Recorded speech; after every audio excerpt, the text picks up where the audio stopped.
Welcome back to Inside the Bunker. I am your host, Chris Carter. I am with Jessica Morgan, and our guest today is Jim Cirner. How are you, Jim?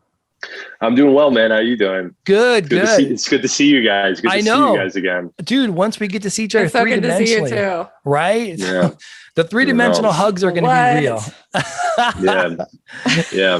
We've been virtual for too long. It's ready. I'm ready to escape the virtual prison and get out into the world. So we are going to be talking about episode 4 of Omega, and this is the second time we've had a chance to kind of meet your character, Jim, and you know, this time we kind of get the feeling that he's gravitating towards Morgan, like they have the special friendship, but it seems like your character wants to be a little bit more than friends.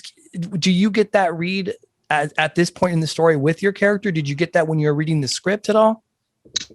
I want to say yes. I feel like I was 50-50 on it. I felt like they have such a strong friendship bond that I didn't know if I wanted to pursue something more than that. Mm-hmm. I do get a sense that he cares about her so much. I mean, you know, obviously after the events of the previous episode, before they, you know, are sitting down talking about it, I mean, he definitely is really shaken with what's going on. And I think he's also really shaken by how shaken she is.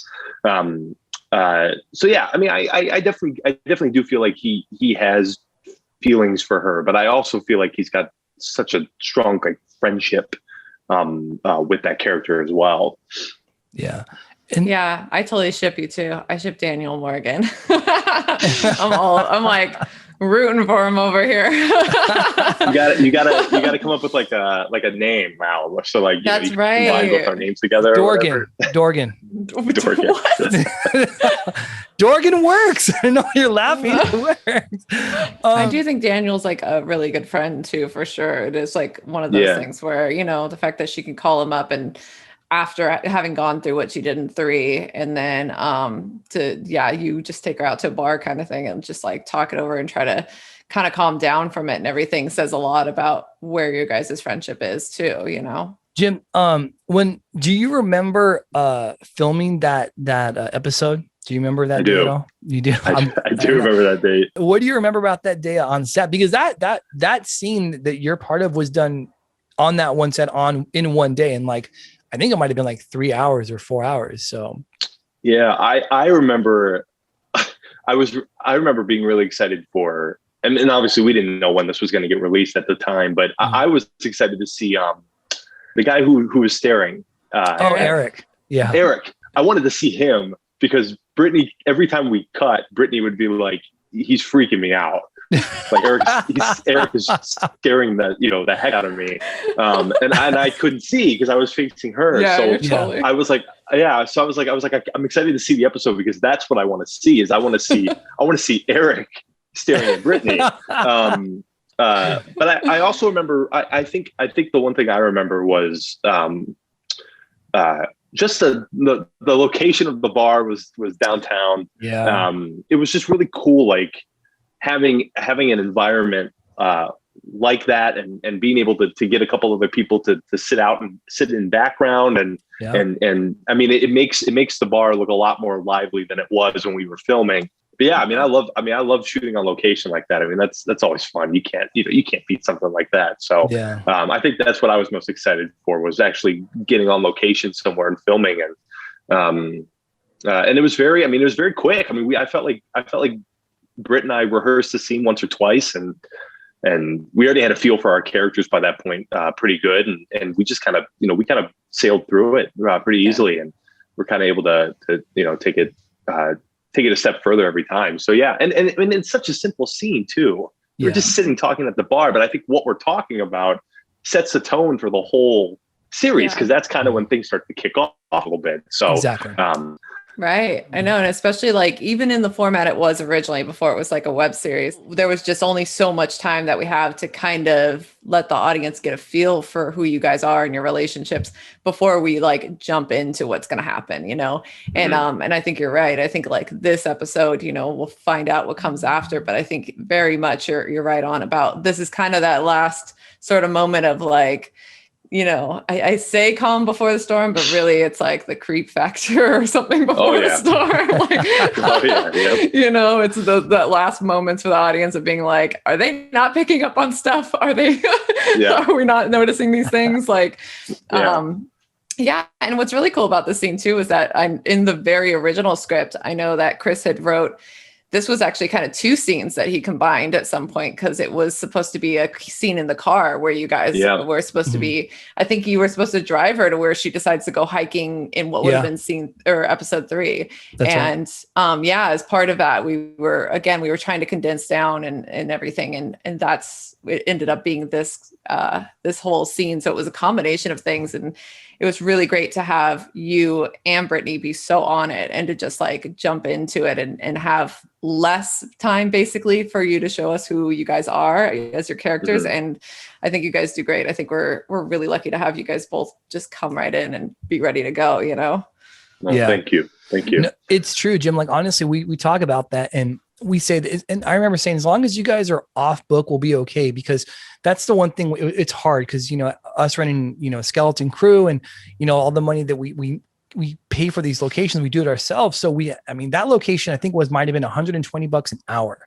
So, you know, for us to get in there, we had to set up, we had to block, we had to set lights, you know, we had to shoot everything, flip angle. So the fact that you guys were so on it made that much easier for us to do on the production side. So honestly, and you know, we're doing 3 things at once and you guys are so on it, but it's just nice to know that that's one less thing to have to worry about when we're, you know, running around with like chickens with our heads cut off, setting lights and moving cameras and all that stuff. So really you guys are killing that, especially during the scene.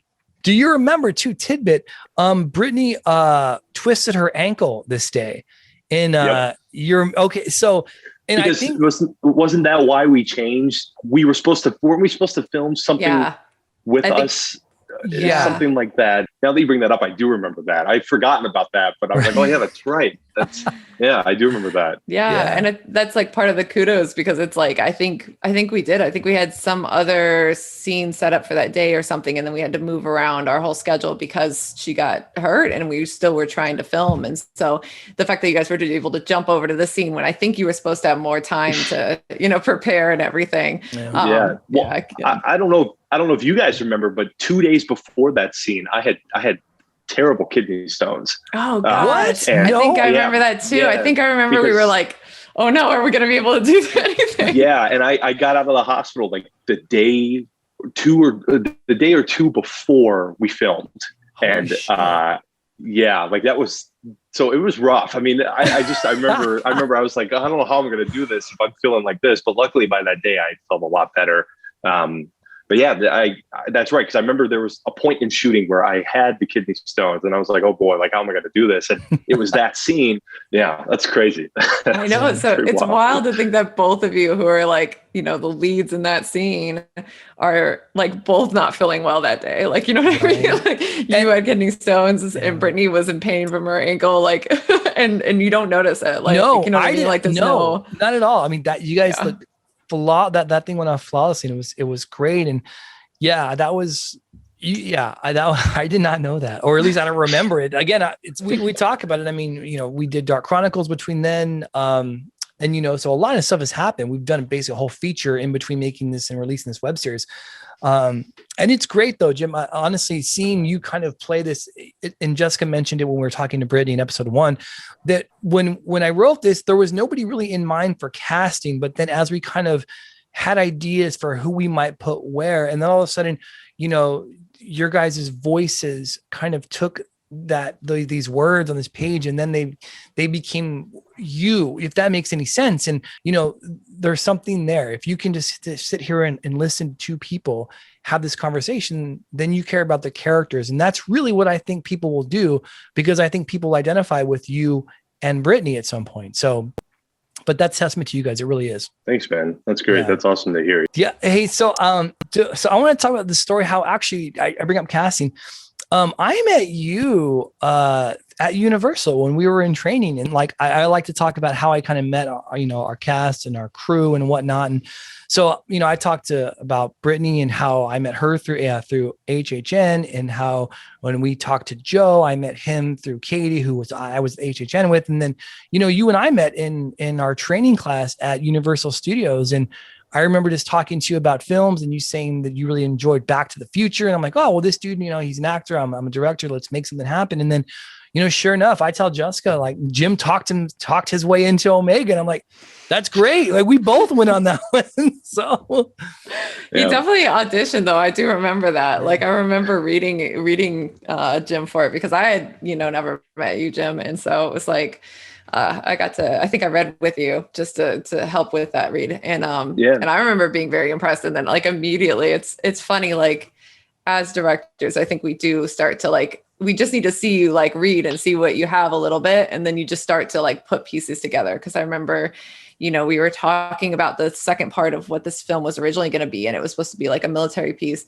And yeah, even from your read, I was like, he might be good even in that role. Like, we were like kind of going back and forth about where to put you for a little bit, because you did so well. So he definitely worked for it too, as much as he talked himself into. Yeah. I do want to say, I know that he read. Yeah. I remember I must have annoyed the hell out of Chris, because when we met at the training thing, Chris told me that he was like a filmmaker, and I just kept telling, like, it had to have been like every 30 minutes at that thing. I'm like, well, man, if you ever need an actor, like I'm out here. And then like even afterwards, like we added each other on Facebook, and I shot him a message. I'm like, hey man, just heads up, like here's my number if you ever. And then I think you reached out to me a couple months later with Omega, and then we didn't Zoom, we Skyped. It was Skype session. Yeah, that was before. Yeah, that was before Zoom. And it really was kismet when it comes to that, I think, because I was actually working my day job with someone who went to school with, I believe, you and knew your sister. And I said, do you know this guy? Because if you've gone to AMDA, am I saying it right? Or is it AMDA? No, that's correct. Yeah. So if you've gone there, I guess a lot of people that go through the acting program. So he knew you and he spoke very highly of you. I'm like, oh, well, I think I'm going to put him in my next scene. And then Kindred was in that scene. He's the guy who's carrying the beers and walking past you. And, he was great in getting this part together too. Yeah, he couldn't stop saying enough good things about you. Are you even listening to me?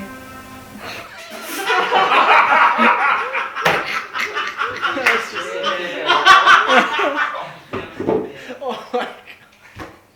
Yes, the train is listening to. So to me, that was like, oh shit. Well, again, it was just kind of like the stars aligning to get you and into this, and then to get Brittany into this, and to get Joe, and then Katie, and then Abel, and Kara, and it just kind of worked out well. Is there anything about that episode that you want to talk about? Because I know that a lot of preparation went into you kind of have a monologue there. When you're talking about Malik's character about, Bigfoot watching and ufologists and all that stuff. So is there anything about the preparation that went into that? I feel like anytime something crazy happens, like part of me, like just the other night, actually, I have a balloon and it got caught in the fan at like 4 a.m. And it sounded like somebody was like in our kitchen pulling dishes off the shelves. And I was terrified, but like I kept telling myself, like, no, like that's not what's happening. Something else is going on. And I feel like as a person, that's my attitude, is if something crazy is happening, I'm not automatically going to jump to like the worst conclusion possible and be like, oh God, it's, whatever. I feel like I'm always going to be like, no, like so-and-so always overreacts, and people always carry guns, people, that's a normal thing to do now. Like, it just seemed like Daniel, I was trying so hard to shoot down, like, that's not what's going on, because here's why that happened. Here's why this happened. And I feel like that's me. I mean, I feel like I do that all the time with certain situations where I sit back and I try to think of the most rational thing as opposed to it being the worst thing in the world. And So it was really easy for me to pull that, because it was, and especially at this point in the series, Daniel hasn't really had anything crazy happen to him. Like everything's been really calm on his end. And then I think the crazy thing is what happens with Brittany, and then he gets the call from Malik, and then those are like the first two things that kind of directly affect him. So I feel like at this point he's still naive and blind to the whole situation, and doesn't think anything out of the ordinary. I do feel like Daniel very much shrugs things off, even if things were happening to him that we don't see like before this. I do just feel like, if he had encountered the person at the park that Morgan did, he'd just be like, okay, like, like a druggie or something like that. Right. Like it would totally, it would be one of those where it's. Yeah. I'm completely the opposite. Like I see things. You're Malik. There. Yeah, I am Malik. I tell you, I'm that guy. So it's interesting because when I wrote it, I didn't really have anybody in mind for the characters. And, and again, the more we went through it and listening to you talk and to Brittany talk, I'm like, well, there's a little bit of these characters. There's a little bit of these people in these characters. And I think that maybe that's why it's so convincing, to step away from Omega for as long as we did and then come back to it. And I was always excited about it. I always told everybody, hey, it still has legs. It still looks really good, because when we started it, we have gone through 2 cameras since then. We've upgraded twice since we started Omega. So you always wonder, does the stuff that you shot first, which of course isn't in sequence, will that match up with the stuff that you're shooting now in 6K and all that stuff? So the fact that it does, and the fact that we went back to it and watched it, and the fact that it was still exciting to us who had seen it and filmed it and scheduled it, there is no secret when it comes to Omega with me and Jessica, because, we saw every piece of it together. And when you go and watch the episode stitched together, and you're excited about it, then I think that you have something. And for me, that's why I was so excited about putting this out and really kind of hoping that people saw what we saw, and I can't wait. I mean, every Friday when I wake up, first thing I do is go to YouTube and pull up the most recent episode. So yeah, I'm excited to see how it all culminates. Jessica likes to say this episode is kind of the calm before the storm, and that's 100% accurate. So well, yeah, I mean that last scene of Brittany kind of locking her door and getting under her covers to like hide a little bit is. And then it just ends. I mean, it's a great way to leave the audience wanting more.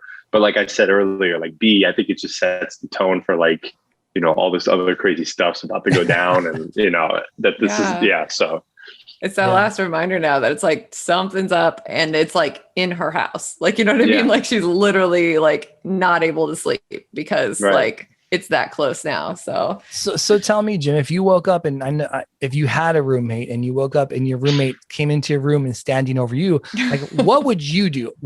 How would you react in this situation? I'd move out. I wouldn't even like, I don't know if I'd even like try to be like, hey, what's going on? Like, everything okay? I think the next morning I'd probably call home and be like, I gotta go. I gotta get out of here. Something's wrong. Something's wrong here. Something's wrong here. Yeah. I mean, I don't know. And maybe that's bad on my end. And then see, like, I'm contradicting what I said earlier. So let me change what I said earlier. I have an explanation for everything if it doesn't happen to me. If it happens to me, it's like, okay, I got to get out of here. So, like if you had told, let's say we had an extra scene where Brittany came to me and was like, hey, my roommate came into my room and stood over me. I feel like Daniel would be like, oh, probably just sleepwalking. Like, it happens all the time. But then if it happens to me, my bags are packed. I'm gone the next day. So. Right. Daniel's calling Morgan, like, yo, can I move in? My roommate's creeping on me at night. I got to get out of here. Exactly.